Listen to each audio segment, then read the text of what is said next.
Carl Jung once warned that what people call quiet is rarely silence. It is often a mask worn by those who watch while others reveal themselves. He saw it in his patients who sat across from him, speaking little, but listening as if they could see through the very skin of the soul. The world misunderstands the quiet man. Society points to him and whispers shy, weak, passive. But Jung noticed something different, something that unsettled even him. The quiet man is not weak, he is a mirror. And a mirror terrifies those who have something to hide. Think of it this way. Manipulators thrive in noise. They rely on the chaos of words, on the blur of emotions, on your need to defend, explain, or justify. They need your sound to drown out their schemes. But when the quiet man refuses to react, something unnatural happens. The manipulator is left alone with their own reflection. Their lies echo back unanswered. Their games fall flat in the stillness. And suddenly, it is not the quiet man who looks exposed, it is them. Jung once wrote that silence is not absence, it is presence, a presence so heavy it forces truth to the surface. And that's why manipulators fear the quiet man. They can provoke the angry, they can deceive the naive, they can control the needy. But the silent one, he offers them nothing. No entry point, no crack in the armor, only a mask of calm, beneath which thoughts gather like a storm no one else can see. The danger is subtle. The manipulator begins to wonder, what does he know? What has he seen? Every unblinking gaze becomes a question. Every pause becomes an accusation. Every silence becomes a trap. And the more they search for weakness, the more they realize they are standing in quicksand. The more they try to pull the quiet man in, the deeper they sink themselves. Jung called it the unease of the unprovoked. The moment when the predator feels eyes upon them, but cannot tell if they are prey or judge. It is this shift, this reversal, that creates fear. For silence is not void. Silence is power held in reserve. If you've ever been told you're too quiet, too reserved, too detached, remember this. What they call silence may actually be a mask. A mask that protects you even as it unsettles those who try to break you. The quiet man doesn't announce his strength, he doesn't need to, because the most terrifying sound to a manipulator is no sound at all. Manipulators are hunters of emotion. They scan faces, weigh words, and wait for the smallest tremor of insecurity. Like wolves testing the herd, they probe for weakness. The stutter of apology, the flare of anger, the desperate need to explain.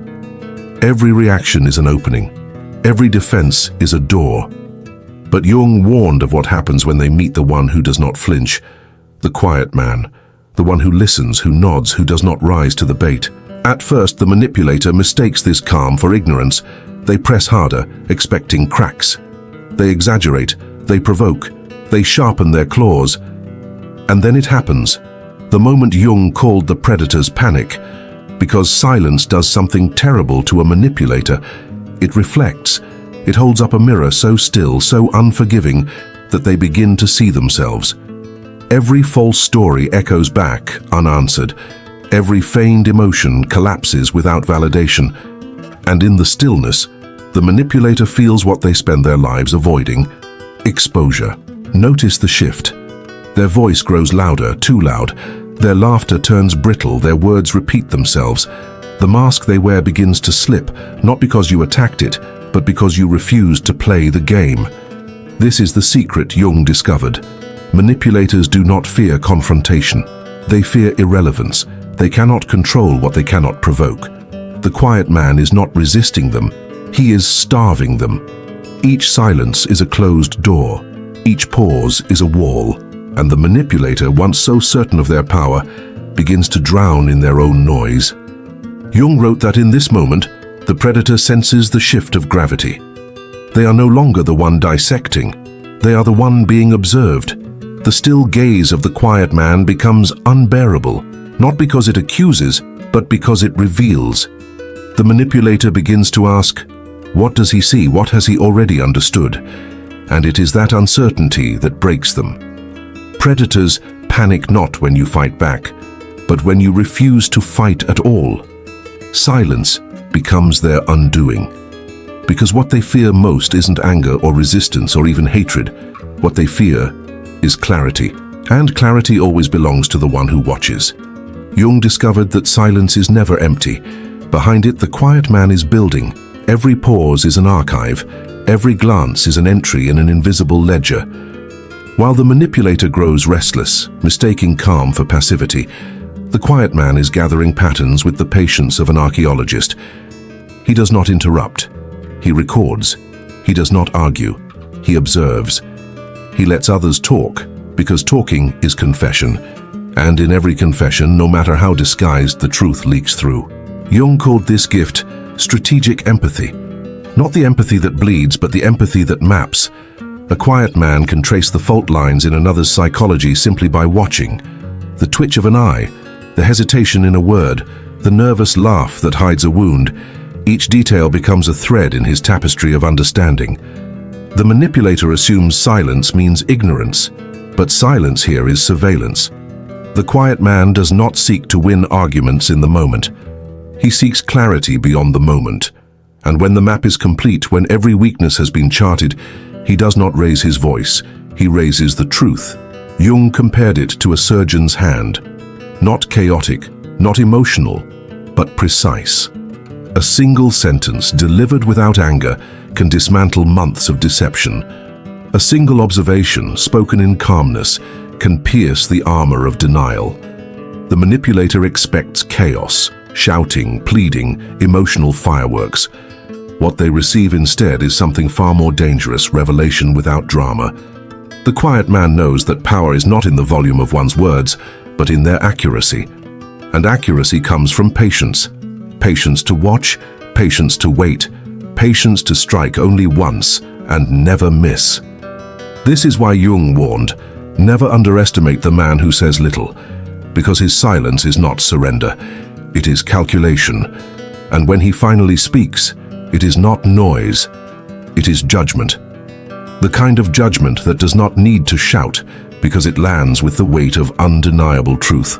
The manipulator is left defenseless, not because he was attacked, but because he was seen. And to be seen completely without disguise is the one fate they cannot bear. Jung wrote that the most terrifying transformation is not the collapse of the weak, but the awakening of the underestimated. The quiet man is underestimated all his life, dismissed as passive, ignored as harmless, defined by what he does not say. But the silence was never emptiness, it was restraint. And when the quiet man finally chooses to act, it is not out of rage, it is out of clarity. The awakening does not look like an explosion, it looks like withdrawal. He no longer explains, he no longer justifies. He no longer bends himself to fit the manipulator's needs, and in that still refusal, the entire game collapses. For what can a manipulator do when their strings no longer move the puppet? What can they control when there is nothing left to provoke? The quiet man doesn't fight them, he renders them irrelevant. Jung described this moment as the integration of shadow and strength.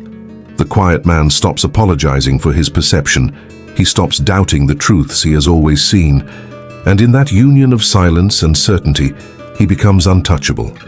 Those around him sense it instantly. Toxic people grow uneasy, as if standing before a mirror that reflects too much. They cannot explain the discomfort, but they feel it in their bones. The predator's instinct whispers, this one cannot be manipulated, and so they retreat, the way shadows retreat from light. But here is the paradox Jung left us with. The quiet man, once awakened, does not use his power for cruelty. He does not need to, for true strength does not announce itself. It simply changes the air in the room. The manipulator feels it before a word is spoken. The world feels it before he lifts a hand. So if you have ever been told your silence is weakness, remember this. Silence is not the absence of power. It is the containment of it. And the day you trust that truth, the day you stop apologizing for your stillness, is the day every manipulator fears. Because Jung's warning was never about noise, it was about clarity. And clarity, once awakened, is irreversible. The quiet man does not conquer by force, he conquers by being untouchable. And that is the one truth manipulators cannot survive.